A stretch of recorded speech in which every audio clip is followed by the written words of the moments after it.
Videonu ayağına çeyin көргөнгө hareket kılыңыз. Мынау Сауд Аравия, Мекке шары.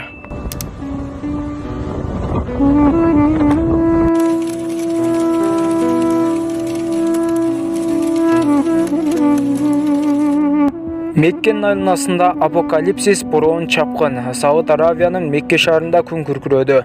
Сауд Аравияның борбордук аймактарында катуу шамал болуп, мөндүр жаап нөшөрлөп жаан жаады. Мекке шаарынын четинде шамал ушунчалык катуу болгондуктан көрүү мүмкүнчүлүгү нөлгө барабар болгон. Нөшөрлөгөн жамгыр чакадай төгүлдү, бирок жамгыр шаардын борборуна жеткен эмес.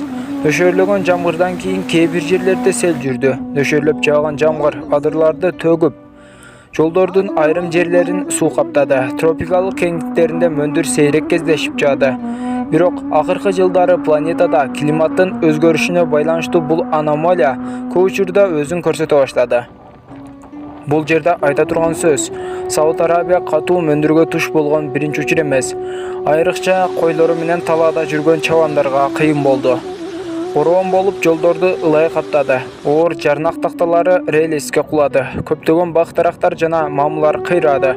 Бороон шамал ошондой эле жолдо асылып турган ондогон телефон мамыларын сындырып, унаанын айдоочуларына жана жүргүнчүлөрүнө коркунуч туудурду.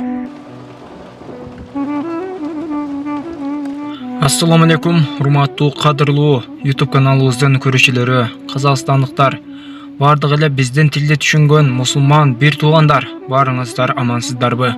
Азыркы ушундай жаратылыштын кубулушунда болуп жаткан факторлор, бул өтө сейрек кездешүүчү факторлор болот. Албетте, видеого лайк басып, ушул видеоролик көпчүлүктүн алдына ушундай жетип баруусу үчүн жана ошолор тоо келтирүүсү үчүн бул дагы Аллахтан келди деп видеого бир дана лайк басып коюңуздар. Жана каналыбызда эң туура жазылуучуларыбыздын катарына кошулуп, подписаться деген кнопканы басып, оң жак жагындагы куңуроочону баса кетиңиздер. Кудайым баарыбызга тынчылык берсин. Барыңыздар аман болуңуздар.